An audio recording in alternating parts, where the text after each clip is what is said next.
smoke and grow rich. Yeah, sit back and smoke and grow rich. That money piling. I've been the man with this shit. Now we on islands. See, I had plans to get rich. Yeah, I'm styling. They taking pics of my fit, rolling that kush up. Sit back and smoke and grow rich. It's that good shit that you asked for. Roll it up and light it and let the pack. Peace, family. Welcome to the Smoke and Grow Rich podcast. We broadcasting through this quarantine, through this crazy times we living in. But you know, one monkey don't stop the show. We still got to keep this thing going on, man. Because after this quarantine ends, we got to get right back out into it. We've been preaching about getting into this industry for 2020.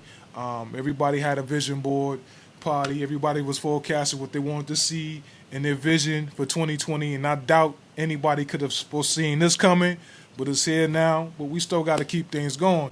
Tonight we got a very special guest. We got somebody who's in the cannabis industry, who's been making some headways, and we're going to talk about the current state of the cannabis industry. So I want to introduce to you tonight Mr. Vincent Oliver. Vincent is the founder and CEO of CBD Remedy, and he's also the founder of Retail Cannabis Consulting. Now, Vincent Oliver is an entrepreneur, consultant, and sales trainer, a 12-year seasoned cannabis professional. He is, like I said, the founder of a CBD Remedy, a craft hemp-based tincture company. Vincent has successfully consulted dispensary applicants in multiple states to get their licenses. He's also the co-founder of Delta Floral Horticulture, a hemp distribution and product company that hosts bi-monthly meetups at his headquarters to foster the growth of the industry. Welcome, Vince, to the Smoke and Grow Rich podcast, man. How you doing today, brother? Thank you, man. Thank you. I'm good. Surviving up here in the Northeast and staying in the house, man, and not going nowhere. But I'm good. Thank you for having me. That's cool, man. You out there in New Jersey, correct? Correct. Yeah. Yeah, that's ground zero. Yeah. Actually, truth be told, my family we just moved to Pennsylvania. We're just over the Delaware River from Jersey, so we kind of got out of there, before things got real hectic. But we were basically in Hoboken, New Jersey, which is right across the river from Manhattan. So yeah, it was, we got out of there before everything got real crazy just, a few weeks ago, but everybody's healthy, everybody's good. And I don't want to be in that craziness up there. Okay. So what are you originally from? What, New Jersey? I'm originally from Jersey. Yeah. Okay. So how's a Jersey boy like you get into the cannabis space, man? Jersey ain't always been legal or nothing like that now. I mean, No.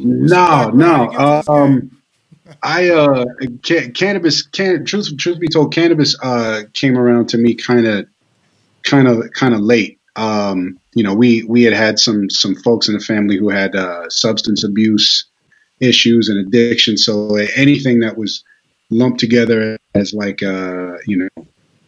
labeled as a drug, I honestly never really paid much attention to it. But there was a chance circumstance. I was with some friends at a concert festival somewhere in upstate New York, and had a chance to smoke a little bit, and basically after that was it. I was like, oh, so I just been not enjoying this whole damn time. And then, fast forward from there, I made it out to California and really started to try and understand it a bit more. California's had a medical program since like the mid 90s, 1995, 96. And, for the most part, they were kind of ahead of the game, in that respect. So getting out there and learning to grow and selling to dispensaries and working in that space was interesting, man. There was, I made pretty good money just selling to dispensaries. And at the time it was tax-free money. So every 90 days you just go get a heavy check or mostly pretty much just cash. So So you was selling them to the dispensaries. So Yeah, so y'all was growing. yeah. I mean, the thing is, was interesting is that there was no kind of like state tracking system. Like Colorado has something called metric. Hmm. So a system like that, basically tracks your volumes of all your THC product, from flower to any kind of edibles or concentrates, whatever it is that has THC in it. There is a state tracking system that knows what your inventory is and knows how many plants you have. That shit did not exist when I was in California. You could grow weed in your garage and sell to a dispensary. Nobody knows what you have, how much you have. It's just you might drive past a couple of houses in South San Francisco that there's a whole block that smells like weed, and that's the extent of it. But yeah, that's kind of how I got started. There was a couple of summers I was able to go hang out in like Mendocino, way northern California, and work on some outdoor grows they're growing like 16-foot tall trees basically, and we'd get colas off of these plants that were like the size of a baby leg, and it was interesting. But that was the start to my career in this. And then once I got to Colorado, I was the GM of 3 dispensaries there, along the course of 5 years. So I really got into it and fell in love with it, and helped a lot of different patients. So yeah, that's my story in a nutshell. Okay. So you started off in California. It was the late '90s, No, this was like the mid 2000s. I mid got two there like thousands. 2000, yeah, like 2007, 2008. Okay. So there were definitely like medical dispensaries out there already. So you could go get your medical card, which honestly only takes about 5 minutes and $50. So you go get your medical card, and within 30 minutes you can go shop at a dispensary. So California was interesting that way. So, but yeah, man, that was it was fun, man. But I had a chance to be around like some folks who been growing cannabis since they're like true old school hippies, just growing weed in the woods, and it's some of the best stuff you've ever seen, or, smelled or smoked. Man, is an incredible experience. Yeah, man. When I think California was always the gateway, to Yeah, this game, man. Even before Colorado, when California was on that thing first, yeah, and that was because I used to live in San Diego. okay, Went out there, went to go to school out there in San Diego, whatnot. But when we was out there, it was like I was a late '99, 2000. hmm Um, right before this whole thing switched over. But it was like I like to watch those episodes of Weeds with you know, what's her yeah, Nancy Botman, whatever you call her. yeah. Nancy Yeah, Botwin. yeah. So the game was Yeah, like that at first in California, yeah. man, because it was out there. The state, it was legal in the state, but the feds would still come through periodically and Oh snatch yeah, people up. oh And yeah, man, you used to see people, especially when they was out there, what they call it, Murder Mountain, Emerald yeah, Triangle, all that up there, man. So like I said, it was the gateway to this whole game. Then Colorado got on board, but to have to leave your home state where you originated from to go to another foreign land and experience this cannabis game, man. yeah, That's a lot of people's story, man. Because not being in a state that is not, like for right now, we in the South, man. This is Georgia. You know what I'm yeah, saying? Some of that, what's ever going on in Colorado is hard for that to fly out here. You know what I yeah, mean? man. So it's a little bit different, man. But so you went out there. Now tell me about the Denver experience. You say you was in Colorado. Was it Denver? I was in Boulder. Boulder. Okay. Yeah. Okay. So So what year was that you was out there? Was it before the recreational jumped off, or I got there the year recreational started. So Okay. recreational kicked on January 2014, and I got there in October. So, but I mean, I had already had some friends, living out there that were able to, that were had moved earlier in the year, and they got to see like these crazy lines wrapped around the dispensary. Um, but I mean, a a lot of that fanfare was still going on when I got there, man. And there was definitely like, in my opinion, a lot of dispensaries, really putting decent quality out there, to get people in their door, keep the lines at their shop for a while, man. But it was interesting. That was a surreal experience, man. Working in a shop Monday through Friday, and around the clock, people just coming in, buying joints, buying weed. Just talking with them about like, this strain. If you get, most people are going hiking, man. In Boulder, you got a bunch of, Boulder CU is there. There's a lot of active people there, a lot of people that enjoy outdoors and hiking and camping and stuff like that. And I want something that's gonna, make my body feel nice, but I want a good head high when I'm doing a 14er. So we're gonna be out here at like 3 o'clock in the morning climbing, some 14,000-foot mountain. And I'm like, that's good for you. Smoke all of this, you know. But yeah, it was interesting experience, man. And you know, the other side of that was like the medical side. You see, you meet a lot of patients who they're trying hard to reduce the amount of pharmaceutical drugs that they take. That was something that really hit home for me. My mother is a medical patient, and she has Crohn's disease, a pretty severe Crohn's disease. So, any patients that would come in, like I would do everything I could to, make sure that I always had what they needed in my shop, or even if they needed, something custom made. I made lots of good contacts with some of the edible vendors, and they would make custom products for me for clients. It wouldn't have a professional label, but it would be something that they could make a really strong product for them. So those are the things that were like the most rewarding out there. And see, that's the part of this industry, man. That's, I think, from anything I've ever been involved with, you know, making your own medicine. Yeah, Especially like if you get sick, if you get sick, man, you done exhausted all your other options, right. and they're just basically telling you got to go home and wrap it up. You on your own. Ain't nothing else we can do for you. Here's the bill. Yeah, That's normally how that go. When you in that type and of you get a bill. yeah, hit a bill, And you man. get a bill. So when you in that type of situation, man, and you hear about something that can possibly help you, at that point, you really don't care if it's legal or not, Right. because you like, hey, man, I'm gonna try it out, and that's with this industry, man. People started taking this plant and making their own medicine, especially if you got sick relatives. I mean, I had numerous circumstances through the past that things came up, and I didn't. I said, let me try this plant just to see what it's going to do, because this plant has so many benefits and so many different. It has so many effects on the body. You don't know. Not until you take it, you don't know what it's going to really do.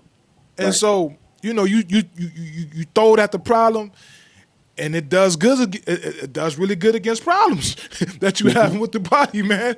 And you like, damn, I'm feeling a lot better. I'm feeling a lot better, whatnot. So Yeah. especially when I heard about the that Rick Simpson oil, when I saw Yeah. Rick Simpson's story, like, oh, are you Yeah. serious? Like, this dude, they locked this dude up. He went to jail, but they couldn't charge him for selling dope because he was doing it for free. He was making a plant, giving it away to people as medicine for free, and it was dealing with their issues, man, like their cancers and stuff like that, man. And Yeah. I said, look, man, so I had a little situation came up. We got some of that RS oil, man, and it cleared some stuff up, man. So Yeah. yeah, man, that to hear about you having to do that, that's what happens when you deal with this plant, man. That's why Yeah. it's just not just about getting high, you know what I mean? Yeah. Like when you said the medical side, a lot of people don't, everybody. I'm gonna tell you what got me to Denver was recreational, because I know I wasn't a resident of Colorado, and I Mhm. couldn't go in the dispensary because I didn't have my card. I couldn't go. I wanted to experience, that whole what this market would feel like. So I went out there in 2015 and went the 420 out there, and that Yeah. shit changed my life. You know, Yeah. man, I saw the future, man. When I saw lines wrapped around buildings, and I saw buses going back and forth, just dropping people off, just to the dispensary. People just lined up Yeah. on the corner getting rides back and forth.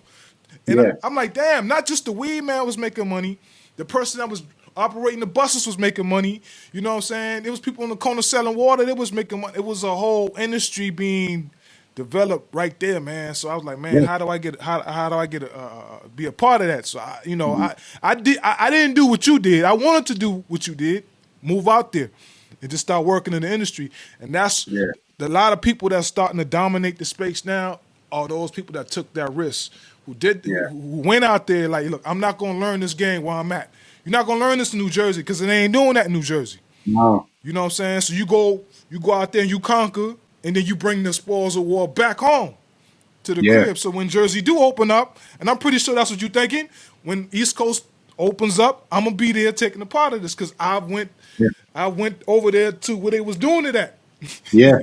You Yeah. know? Definitely. There's two pieces to this. One, touching back to what we were talking about on the medical piece, and talking about RSO and how the plant can be helpful. In alleviating a number of things, up to and including fighting and reducing cancer cells. Um, it's just like anything else with our food, whatever else have you, whatever is in the environment, however you're growing this plant. I'm not saying that there's anything wrong with growing hydroponically. Some hydroponics is growing with chelated chemicals, to get a desired result from the plant, which is fine. If that's a business model, that's okay. There's nothing wrong with that. But ultimately, when you're consuming that plant, whatever you're processing it down into, there's going to be residuals of that you're taking into your body. So, however you're growing that plant, my recommendation would be to grow it in as clean an environment as possible. Organic soil mediums, whatever else it might be, as close to what it would be growing out in nature without any kind of chemical assistance. You got to keep in mind to get some of the yields or get some of this, pretty bud that you see in magazines. Like it takes some practice and takes some finesse to really get that to your plant to produce that. So that's one piece. So I always recommend whatever you're going to be doing, make sure that it's coming from a clean place. Now, when it comes to going and taking the information and bringing it back east, that's a whole nother thing, man. Funky learning experience for me, just coming back east and the East Coast. While there is a part of the I don't know, this culture, this cannabis community that I've been used to for like the past 12 years, it's all West Coast influence. I mean, you lived in San Diego. The West Coast runs very differently. People handle each other differently. The overall vibe and communication is different. New York, it's like if you're not a shark in the pool, you need to become one as soon as you get here. You're going to get eaten. And the cannabis space is full of a lot of folks like that. And so I guess that the long and short of what I'm saying is that like some of the dreams and aspirations that I had with going and getting that knowledge and bringing it back to the East Coast, it then becomes a game of how to apply that and where you can apply pressure to to get your result. The East Coast is hard, man, real hard. A lot of hard headed politicians here, and a lot of things are and these are things that you may want to look out for in your area. The industry is being poised to become corporate cannabis. So these mom and pop owned businesses or dispensaries, it's going to be tough, and they're going to be few and far between. And the likelihood of them having, a long shelf life, in my opinion, is not. It's not. You're going to get gobbled up by bigger companies, man. So, you know, Yeah, I yeah. don't know. I'm going on a Nah, tangent. nah, nah, nah. I mean, yeah, that's real, man. And then you got to Yeah, look at your geographics do play a lot into it. Like, doing business in California versus doing business in Colorado is different than doing Yeah, business in North Carolina, Texas, New York, Jersey. Every region got a certain political landscape that you got to learn to navigate. yeah, You got to, it's a hierarchy that you gotta understand what's going on in certain areas, man. They're just not gonna let you come in and just do what you want to do. You gotta learn the game and learn how to play, man. Just like out here in Georgia, man. You talking about you bringing cannabis, this legal marijuana. You trying to bring anything dealing with marijuana into this practically the Bible Belt. You know what I mean? Georgia, North Carolina, South Carolina. Even though North Carolina, South Carolina, a little bit more progressive than Georgia. Actually, North Carolina like number 5 in hemp production. You know what I'm saying? That's across the country. South Carolina just opened up their state to hemp production. Georgia, Georgia's finally just the USDA has approved Georgia's hemp plant, and they're starting to give licenses out. Unfortunately, during the time of the COVID-19 situation, so a lot of people not even focused on that, but it will be available. But what people got to understand is it took a lot to even get to this point, and you got some businesses, man, that even like everybody can't get a marijuana license to grow marijuana. You no, know what I'm saying? It's not really gonna happen like that. But no, and not everybody should have nah, one, man. everybody should have. But you can start off with hemp CBD in situations like that. And what unfortunately what happened was some people open up a you may have somebody who couldn't get a dispensary but open up a CBD shop. Yeah, CBD is just now starting to catch on. Businesses starting to grow. They're starting to grow their business. They even through all the bullshit that I went through. Now they growing. They finally got their doors open. They're growing their business. They waiting for 2020 supposed to be a nice year for them, and then boom, you get hit with coronavirus. And I'm mhm, pretty sure that's hurting the industry right now. That's hurting some people who was trying to really. It's at its infant stages, and to get hit with something like this, yeah, kind of like really, we was already playing behind the 8 ball, so yeah. now we're coming out with this stacked against us on top of that. So that's what I wanted to kind of talk to you tonight about. What do you think right now with this coronavirus hitting the industry? How do you think this going to affect the industry, and should people be focused on when this thing clears up to hop into it, or should you wait for 2021? I don't have a clean answer on that, man.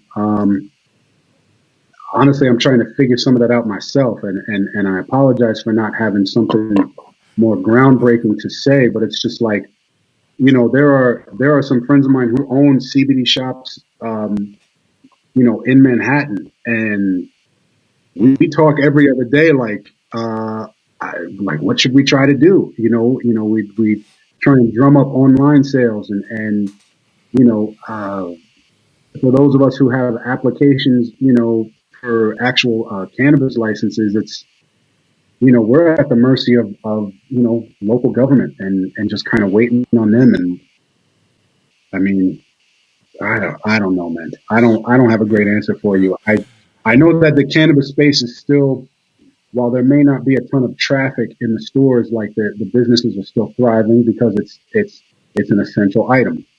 Um, so while you may not have, like, 250 transactions a day, maybe you only have like 50 or 75 people are coming in at the maximum that they can buy for the day. So your sales numbers are all right. I don't know. I'm walking all Yeah. over the place with Nah, this. nah, nah. I mean, I've been Yeah, there. I've been fighting with this for the last couple of weeks because when this thing, I mean, I spent a whole year telling people. I mean, I'm bringing the alarms. I'm like, hey, get into this industry. This is 2020 is going to be that year. Get into the industry, and then we get hit with this COVID-19, and so it kind of I was taken aback by that, and I'm like, what do I say now? So now that I had a chance, now that I had some time to look back and see, I'm thinking now if it depends on I think how a person's coming into the game. If you were coming into this game to be a grower, to grow hemp, to grow CBD, well, you yeah, got growing seasons right around the corner. Around what, May, June, they got to put something in the ground. yeah, If you don't have a customer a contract with somebody to sell this product to, you shouldn't be looking at, if you're gonna do it, don't go big. Maybe grow you something. Maybe you just want to learn, get your feet wet, how to grow it or whatever, because you may not have grown it before in your region. Do not go big though, because you don't know who's gonna buy that yet. So somebody who's gonna get out there and grow it, I would suggest starting off, grow something, grow a small little project. And if you're looking at timing, with growing season being right there, and we still in this Corona situation, this lockdown, if you were to get pushed out beyond when it's the optimal time to grow, maybe that person should be looking at maybe getting a small greenhouse. Getting a small greenhouse, because with a greenhouse they can plant. It don't matter what time of year they can plant. So we got to push it out to October, November. They may have they can grow them some good quality indoor CBD product, and if they want to grow, that's for the grower. Other parts of to open up a CBD store right now, I think would be really risky, because we don't know how long the country's gonna eventually have to open back up, but some things gonna have to be put in place. This is gonna be a whole different. Like I told people, I did some pictures and some posts. I called it BC, before Corona, because after the Corona hit, you're gonna have a whole another paradigm. So, in this new paradigm, people need to see how the social distancing thing gonna play out. If I'm gonna open a CBD shop, how do I need to redesign this shop to fit this new paradigm? You got changes have to be made. That's just like, you somebody have a strip club in Atlanta. Now they might have to put some curtains up between the, I don't know. Strip clubs got to come back somehow, but I'm just saying, it's going to be a new kind of strip club though. It ain't going to be the same strip club, so it's just like, it ain't going to be the same CBD situation no more, all hemp, all marijuana. I mean, I'm just saying, man, it's just to just dive in there, act as business as usual, and just continue on with the plans that you had pre-corona, I think will be foolish. You have to make some type of adjustments, because even if you go, let's say somebody was going to plant a lot of acres of hemp right now, where they going to get their workforce from? You gotta, I don't know. People scared to come out. It's just, I don't know, man. It's just looking crazy, man. But I hate it happen to happen like this. But like I said, if you're not already invested into this industry, this is the time to sit back and analyze the next move. Just don't hop in there, come in there strategically. At least get your licenses, though. I do suggest, if you can get your hands on any type of license, whether it be hemp, CBD, marijuana, whatever type of license you can get your hands on, you need to grab that. Still do that part. But as far as spending a whole lot of money, man, I don't know. That's just my take on it. Yeah, no, I mean, I have a lot of friends like in upstate New York, Connecticut, all the way up through New England, even out, in Colorado and other places in the Midwest that want to do hemp. And there's a lot of people that want to grow hemp. You're running into a thing where there is a lot of surplus. And a lot of it is not always from last year, right? You still got product from last grow season. Last harvest. And a lot of it is and there's a lot of it that's not even great. Some of these people, since there's not really any regulations yet, they're not doing soil tests, to tell you what kind of heavy metals your hemp is going to be pulling out of the ground. I got some hemp samples sent to me from somewhere in the Midwest. I'm not going to say where. I don't want to put anybody on blast, but I had them sent out, and they tested crazy high for lead and arsenic and stuff like that. And it's just like, I can't do anything with this. I don't just get something and then repackage it and send it out. Like, I get it tested, because it's just like, before I turn this into whatever I'm turning it into, like, I want to know that it's going to be a clean product. Like, I don't know. That's the education piece is what I urge folks on. There are a lot of layers to this, but really understanding where your products come from, how they are sourced, and where they're sourced from. CBD and other cannabinoids, in conjunction with each other, in full spectrum, products, whatever they might be. Like, look at their testing, ask where they get their stuff from. You know, if you're going to do it yourself, like, you know, these are regulations that are going to come around. Like, start to get, you know, start to think about those things. But spending a bunch of money and buying land or renting land and whatever else have you, I don't think that's the move right now. I think maybe, like you said, just kind of hold back and wait. Or if you already have a company, someone like myself, like I'm, you know, work a little bit on like package redesign in preparation for some new regulations that'll likely be coming out, you know, this year. You know, because of these, or maybe they'll be, I don't know, how do I put this? Like these will be kind of like the byproduct things that, you know, that come out of this COVID-19, you know, lockdown. Yeah. I mean, you know, this new product's gonna be coming out. Now I'm gonna tell you one thing about the CBD situation. You know, just doing my research into CBD and the benefits of CBD. Yeah, When I found out that CBD was a good anti-inflammatory agent, you know, deal mhm, with inflammation of the body. Now, yeah, one of the main things that this coronavirus does is that gets into your lungs. The reason people can't breathe is because their lungs are super inflamed. yeah, And so with CBD having such an effect on the immune system, and it does other crazy things to the immune system too. You know, it's chemical compounds, anandamine. I mean, like that. I mean, there's certain amazing things that it does to the immune system. I look at it like this. You know, most people that's being taken out by this virus, the reason that, you know, it doesn't care, you know, how old you are, what color, no, what race you are, it preys on, you know, if your immune system is compromised or not, you know. yeah, So the people with, you know, with the immune system that can handle the funk, you know, when the smoke comes to the immune system steps up and handle it. Man, you see a 27-year-old, you know, get taken out by corona, but then I saw a 97-year-old man walking out the hospital. I mean, he was dancing, he was crip walking and everything. You know, it was wow, crazy. But you know, the reason he was doing that because he's 97 years old, man. The dude's immune system kept him going that long, and it helped him fight off this virus, man. So when I see things like that, I'm like, I do see the medical benefits of having a product. Not saying that if you take CBD, it's going, you know, it's going to cure the coronavirus. I'm not saying that. I'm saying is that what's helping people is that immune systems, what that yeah, system that God give you to fight off things way worse than the coronavirus. Man, we've been on this planet for millions and millions and millions of years, and God gave us an immune system to handle threats like that.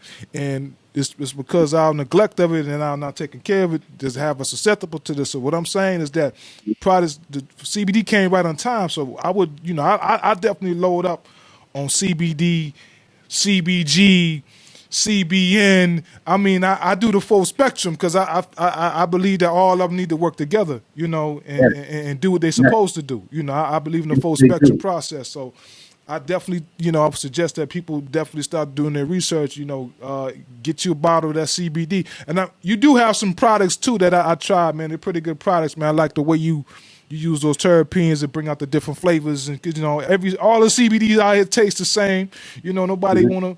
It don't come with no different flavors, man. For you to bring that to the game, man, I think that's the way you should do it, man. So Thank, yeah, my hats off to you with that. Now, you know, tell people about your product and you know where they can get your product from, and you know what's the benefits of taking your stuff. thank you, thank you. My company name is a CBD remedy. A little bit of a play on words. But I use full spectrum hemp distillate, and I infuse it with uh, you know, specific strain terpenes to get Full that spectrum. full Tell spectrum. people Yep. what full spectrum is against for those who don't know what full spectrum means. So full spectrum really just means that um, you know, it contains multiple cannabinoids, including THC. Now, granted, it does need to be you know, less than the legal amount, which is like 0.3%. You know, of THC, but all of those cannabinoids working together are what create that kind of entendre effect. Now, from there, terpenes also do play a therapeutic effect in a number of things. So, um, getting terpenes that are strain specific. I think definitely help kind of promote some of those the going forward. Like for example, stress and anxiety tincture that I make, I use OG Kush terpenes. OG Kush is something that it's while it is an indica strain, or indica dominant anyway. It's something that definitely relax you, calm you down. But in my experience, it's never something that makes you feel tremendously like sleepy. So it's just like you can kind of ease yourself in and still be a bit productive. Now the Um, terpenes. Now that's when you crack that bag open and you smell that. Let you know yes. that's terpenes, Yep. right? Yeah. Okay. See, Yep. we I Yeah. mean, we didn't really. We didn't know what it was. We didn't have no Yeah. scientific name for it back in the day. Yeah. You crack that bag open, you be like, oh, it might be that skunk, or you be like, So when I was a div, I heard that your nose actually tell you what strain you're supposed to pop it. If Yeah. you whatever reaction that is, that's what you're supposed to have. But yeah, Yeah. So something that's got like a little bit more citrusy or piney scent to it. Like yeah, those are all those terpenes that the smell molecules of the plant, and all those have a little bit different effect. And every strain produces varying of those, but they uh, it's interesting, man. There's so many different parts of the plant. And, when you get down to those um, individual cannabinoids and individual terpenes, everything combined. Um, I guess you could say it makes a medicine, and it's brilliant that you can fucking grow it. Excuse my French, man, but it's that to me is amazing, man, and I have a true appreciation and a love for the plant more so than I did several years ago. Admittedly, going into it, it was just like, man, so I could go to California, I could get my medical card, and I'm allowed to have up to 99 plants if my doctor it's okay, and I can just kind of do what I want. So yeah, it starts out as like a little bit of a money making thing, but after a while, I guess for me, it took hold of me a little differently, man. I saw that the industry that I feel privileged to take part in and live in a time frame where I got to immerse myself in it. I thought it definitely helps some folks, man. Hey, I start to go on a tangent, man. I'm sorry, no, nah, but nah, nah, nah, man. Listen, man. We under quarantine. We can't move. You know, I'm burnt out on Netflix. yeah, Man, I binge watched. I done caught up on everything.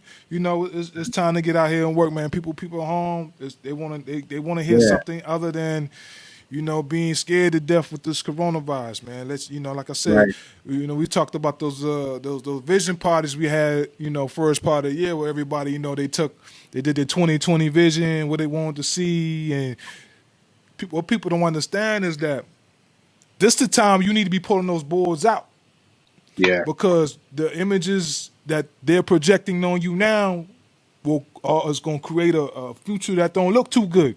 You know what I'm yeah, saying? Like now you don't let your vision you let it be somebody not hijack your vision. You know what I'm saying? So this is the time you put into your spirit. Now, if you saw yourself doing good in 2020, you still here.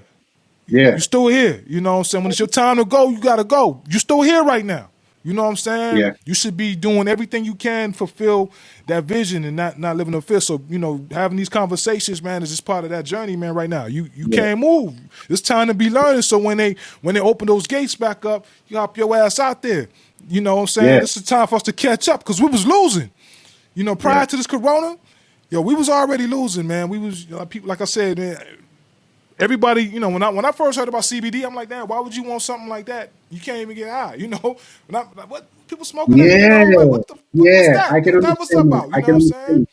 And Yeah, I was ignorant. As I started educating myself, and I heard that, and oh man, that shout out to baby Charlotte, man. I hated that happened. That was a blow, man. For people who don't know, Charlotte Figs, man. That's what they got. That little girl sparked this whole CBD revolution, But with her story, man, for her to be taken out by this, they say it was Corona, but who knows? Any death right now, they're going to put it on coronavirus. But I don't know It's what sad, but yeah, Yeah, I don't know what it yeah. was, but that, but that when I saw when I saw the little girl story, man, that touched me to the point where I'm like, damn, I was really wanting to move my family out there to Colorado because I have family members, who suffer from MS and stuff like that, and they having seizures and things like that. And I'm like, damn, at the time you couldn't get CBD because CBD wasn't legal everywhere. Hmm. It wasn't legal everywhere, man. You had to go places like Denver. And so for us to be where we at now in the game, to stop now and not Hmm. push through this will be crazy, you know? Yeah. It'd be crazy. We got For I have a close friend who has MS, and my mother was a nurse for many years. She's now retired. But one of her close friends had MS as well, and she found that colloidal silver was something that really helped her symptoms. And one of my boys who has MS, and he's got two young kids. Man, he's a younger guy, and there are days when his legs feel like they're on fire, or he can't walk and shit like that. But colloidal silver is a supplement you can try that may help out with that a little bit. Yeah, we So actually use that, man. Like this yeah, is our product right here. This is the antidote, you know. okay, The antidote. This is it has CBD, CBG, full spectrum stuff. uh-huh. Kaleido silver, Okay, copper, echinacea, hmm, wild oregano oil, sea moss, elderberry, whatever. This is like the Avengers, right? Because what we did hmm, when this Corona hit, I'm like, damn, it's the immune system. yeah, You start doing your research. What helps the immune system? What gives it that punch against things like this? And yeah, we took we took the top some of the best herbs that we can find, and we formulated it and came up with this hmm, because, I mean, this is what I give my family. You know what I'm saying? Like I said, I'm not saying that this is going to kill Corona. I'm just saying you got to give your body anything it needs. You need that CBD right now, because it yeah, has. You need CBG. You need all of them. This ain't the yeah, time to be leaving out no cannabinoids right now. You need them all. You need all yeah, of them. You need that yeah, entourage. You need all that. You need that.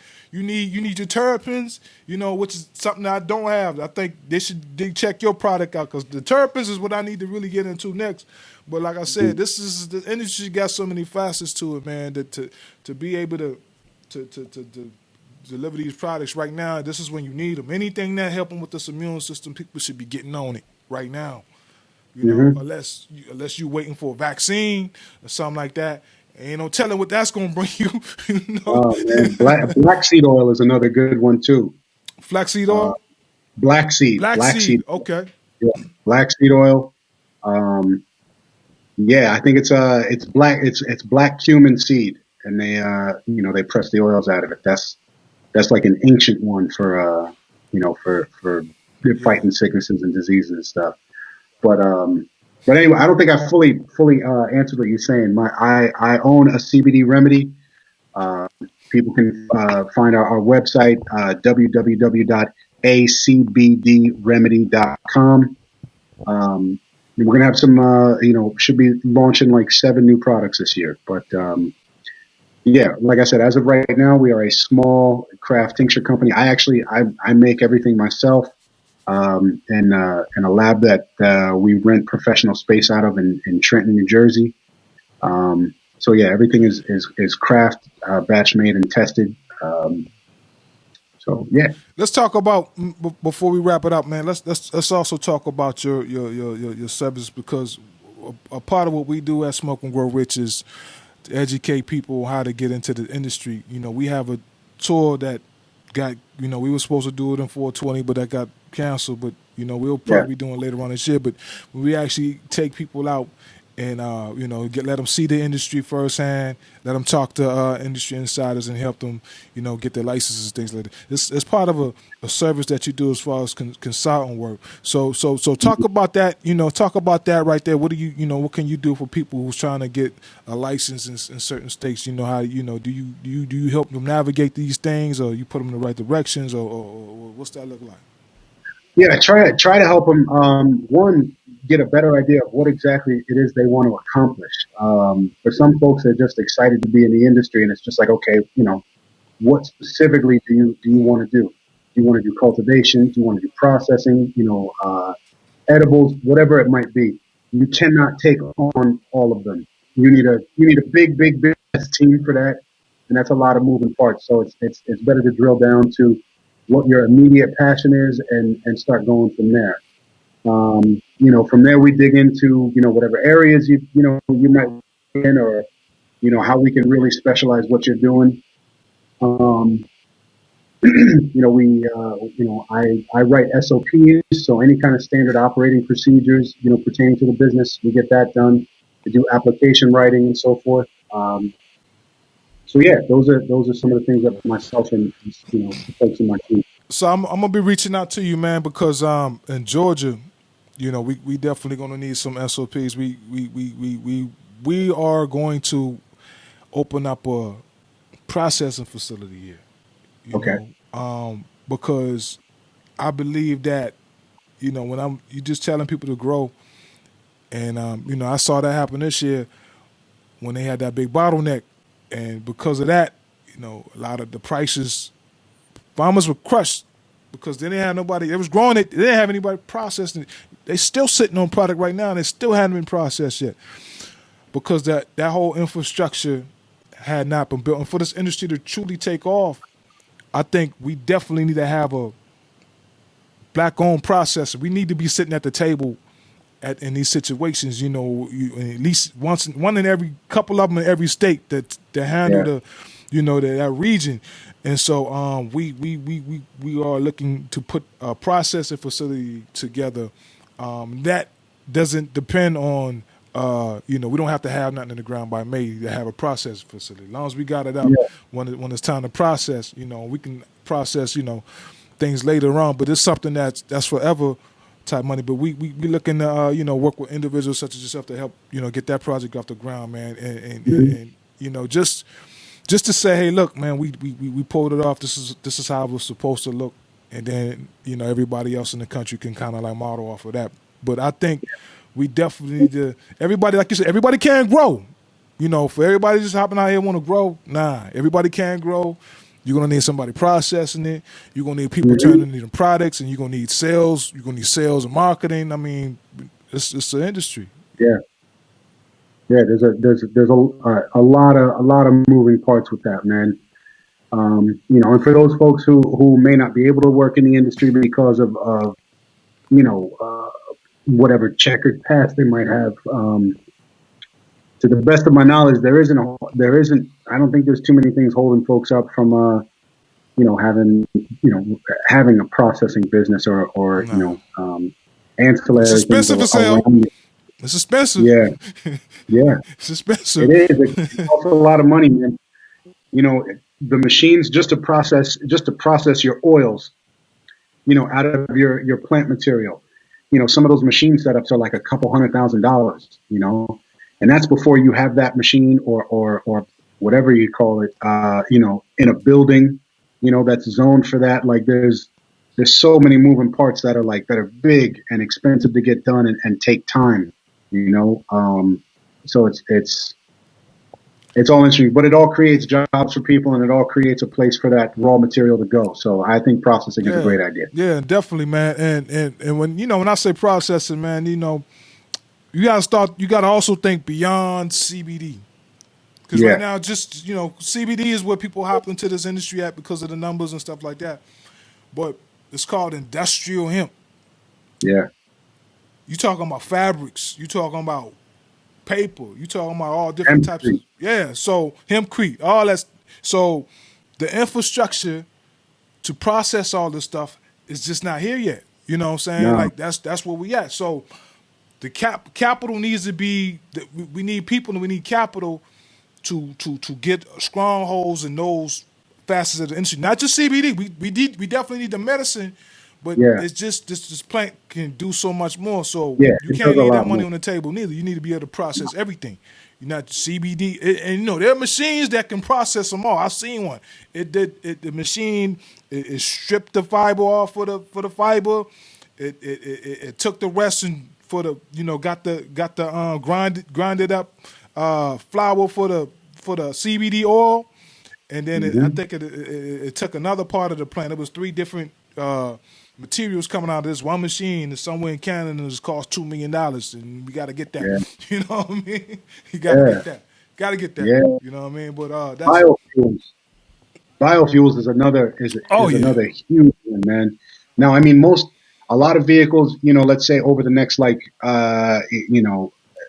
this might be an aggressive timeline, but like 15 years, definitely going to be a lot more electric cars on the road, that are not your traditional combustion engine. But for those folks out there that, can't spend 50, 60, 100 grand on an electric car, I think, there's still going to be the window for biofuels, I think is going to close at some point or just get really narrow. But, it could, definitely work for some of our energy needs. Like you can make hemp biodiesel, burns really clean, generates a lot of energy. Bioethanol, which really could replace gas altogether. Um, Burns really fucking hot, you know.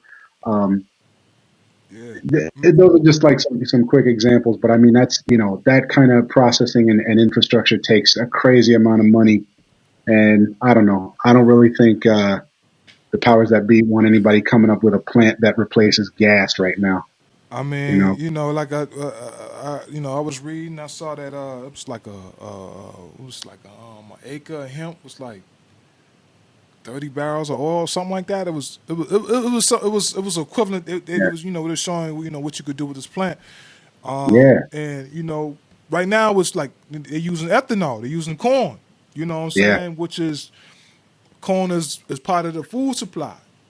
So there's a movement already looking at, okay, let's we can get off the corn and use this plant. You know, yeah, the powers that be, they looking at it like, okay, they'll stop you from getting into it right now while they set up the infrastructure so they can take advantage of the shit. Cause they're gonna hop into yeah, it too. Just like yeah, right now, like I'm seeing like a lot of the top processing companies that's already processing them are owned and financed by the cigarette companies. They yeah, already started to, a lot of these companies are owned and operated by these big, cigarette companies because they already got the infrastructure. They've been processing tobacco and all this shit for years. So why wouldn't they look at, to things like that? So, yeah, like I said, we sitting on the sidelines, and with this corona thing, everybody's on, it's like a timeout. yeah, It took a 20. yeah, Everybody want to hurry up and rush back to the bullshit. Nah, don't rush back to the bullshit. You need to come out here with something different, man. Like, yo, yeah, hold on, let me come out a little bit different. Let's take this time out. Let me learn what I need to learn. Hell, yeah, if you can survive, you may not even have the shit. You might not even have to pay your bill right now. You ain't got to go out there and kill yourself right now, because ain't yeah. nobody making no money like that right now. No. It's a And there's time going out. to be a second wave to this too. There's going to be a second wave to this coronavirus. Oh yeah, We haven't worst of it, yes, man. But there's going to be another wave of it. As soon as things start to loosen up a little bit, it's going to hit again. yeah, yeah. So which I is see that. bad, but I see that. but it's like, that's that. I mean, and that's just like like any other wave of this shit and of disease outbreak like this in history. There's a couple of waves to it. You know, we'll man, I really do not know what the hell we are in store for uh, in the coming. I mean, in the coming 10 weeks, let alone the end of the year. What does the next 10 weeks look like? I couldn't even tell you, man. It's interesting times out here, man. And most of all, man, I hope everybody. I really hope that this does something to the human condition as a whole, man. I don't know. I hope we can learn to be Yeah. to each other and better to, our environment where we live. I hope our community can kind of, black and brown community can really come together and find ways to get our communities Yeah. to thrive. Don't run back You to know? the bullshit. Come on, Yeah, man. I yeah. mean, this is The human condition is rough right now, man. yeah. And The this is, country's I don't sick know. right now. The world is sick Yeah, right now. Not just with the yeah, corona. It's a mental and a spiritual sickness right now, man. And yeah, this is, like I said, it's a time out. Like, it's a time out for people to really sit down and like, yo, you need to sit down and get your shit together. Like, hold on, what was you doing yeah, before this corona? Some people just really getting to know their kids. like damn, they don't even know their kids. Cause think about it, man. They in yeah, school what? They in school what 8 to 10 hours a day. They yeah, come home, they play PlayStation for about another 3-4 hours. Then it's bedtime, and this is daily. You might get a weekend with them. So now you in the house with them all day long. You really get to know your kids. Some people, yeah. this is crazy. So it's like I said, it could be a blessing, man. It just stay healthy, man. Just if anybody was contemplating changing their diet and getting on getting on their health, this is the perfect Now's the opportunity time. right now. Because it's like you do or you die. Because Yeah, once you go to the hospital, you cross that threshold, man. Your family, nobody get to see you no more. We've experienced that. We took people to the emergency room, and once they check in, it's like that's you might not, you don't know when you're gonna see that person. We still haven't seen our relative yet. Not even a visit. You know what I mean? So it's different out here, man. So it's the time. This ain't the time to be playing with that. no, yeah. It's like I mean, any of those folks who are like, I mean, and myself included. Like I don't have enough time to work out, get to the gym. I'm, eating stuff that maybe not eating fast food, but you're not eating the best stuff you could be eating. It's just like now your ass home every day with your kids. Shit, Walmart, Like, yeah, Walmart like the club now. You get to go to Walmart and show yeah, out. You taking a chance, man. You're um, hazmat, but that's what it yeah, is, man. So, but yeah, man. I appreciate you coming on, man. Definitely we need to have some more of this. We can't really hit everything in one night. I definitely want to, have we're putting together a webinar. We couldn't do the seminar, but we're gonna do a webinar. We're gonna bring on experts like yourself, and just have a okay, virtual webinar, man, where people can learn as much as they can right now. So, like I said, yeah, when they open the doors again, we coming out there knowing what it is that we need to do. Like I hmm said, because we wasn't ready. We wasn't ready to take advantage of this, man. Because like I've seen the things I was seeing, man. We definitely weren't ready, man. But like I said, this is time to get everybody mind right, get yeah, individually, and make some things happen. Get that mastermind together and start knocking out these projects, man. definitely, definitely. Yeah, man, I appreciate y'all having me, and this has been good. I'm glad we've been able to connect a little bit over this past couple of months, and this has been good. And once things, I mean, it's really probably going to be a while, but Yeah. once things clear up and traveling is less is less crazy. I definitely like to get down there and check y'all out, man. Oh yeah, yeah, definitely, man. We love to have you, man. We love to have you, man. And like I said, I'm gonna be reaching out to you, and getting, just come up with some more of this, get this game together so we can Yeah, put some stuff together, man. But like I yeah, said, man, you and your family be safe up there, and let's make it out this thing on the right end. yeah, man, definitely, definitely. Y'all be safe. Tariq, I appreciate you, man. Thank you for having me on Smoke and Grow Rich. I appreciate that, man. Thank you. All right, no doubt, man. Peace. To stay up to date with the latest news and trends in the cannabis industry, make sure to subscribe and follow us on Instagram at Smoke and Grow Rich Tours. I always follow him. I always follow him. And remember, if you can dream it, you can achieve it. Until next time.